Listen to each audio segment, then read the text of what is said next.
Mr. Harris, you have been sworn. Give us your full name. Roger Paul Harris.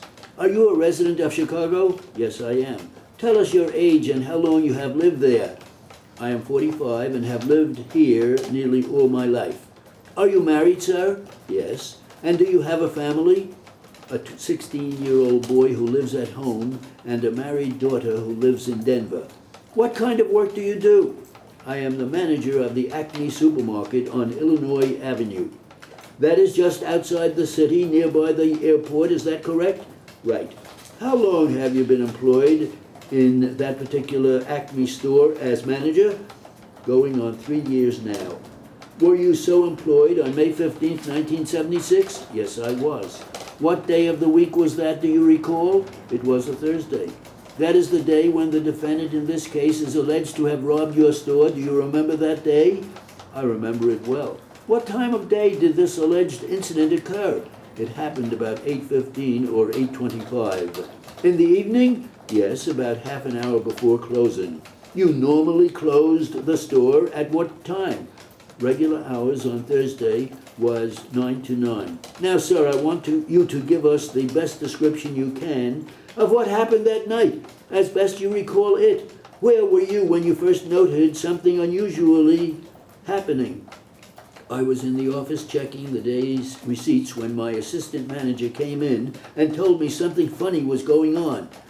Go ahead. I asked him what he meant, and he said he had observed two men apparently just standing around in the front of the store, not shopping. What was so unusual about that? Well, he also said he thought he saw something protruding from the jacket one of the two men was wearing, something that looked possibly like a gun handle. Where was this man standing when your assistant manager noticed him? At the front of the store, about the middle, near the line of grocery carts. This is where the carts were kept for customers to take as they walked into the store to shop? That's right. They are lined up near the front windows. Would you please give the jury a brief physical description of the front part of your store? There is a row of checkout counters with cash registers running from the doors across the front of the store from one side to the other. As you would stand at a counter checking out, where would the entrance be? To your right. And your office is on the other side at the front? At the far left side of the store, that's correct. What happened next? I stepped out of the office and walked to the first aisle to get a better look. And just then, the one guy, the thin guy, turned enough that I could see he had a gun. What kind of gun could you see? It was definitely a double-barrel, sawed-off shotgun. He had it stuck in his belt, but when he turned, you could see it sticking out. Where was the other man at that point? I don't know for sure. I just turned around and went into the entrance to the back room and told the stock boy to call the police because we were being robbed. Had either of the two men done anything up to that point? No, but by the time I walked back out into the store, the other guy, the heavier set one, was standing right behind us with an automatic weapon drawn. Did he say anything to you? He told us to get back in the office quick, you know. Then the thin one came up and told me to give him what was in the drawer. Did that man have a weapon drawn then? Oh yes, he had that shotgun pulled out in front of him, waving it around. Did you do what he instructed? I opened the drawer, but it was empty, so he cursed at me and told me to try the other cash register. Was this in the office or at the checkout counters?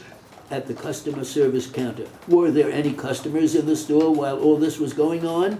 There were a couple of people, but they couldn't see what was going on because we were in the office. I thought you told me the men were not concealing their weapons, though.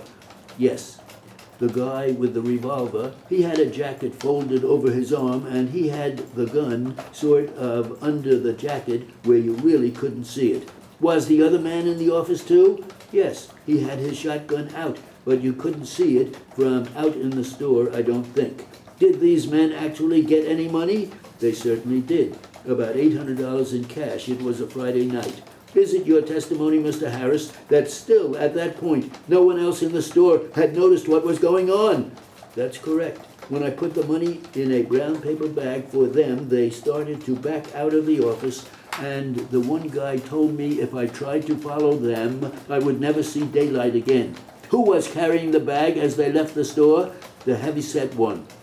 Were you able to see where they went after they exited the store? They walked out the front doors of the store and ran to an old Pontiac in the parking lot, got in, and took off. Can you describe that car for us? It was about a 68 model Pontiac, I would say, gold. I couldn't see the number on the tag, though. Did the police arrive at about that time? Probably 5 minutes later at the most. I want to ask you some questions about these two men that you say robbed your store, Mr. Harris. When the man holding the pistol approached you, which hand was he holding the gun in? His right hand. What was he doing with his left hand? Holding his coat out so nobody could see the gun. Did you see him shift that gun to his other hand at any time? Not that I recall, no. It was always in that right hand.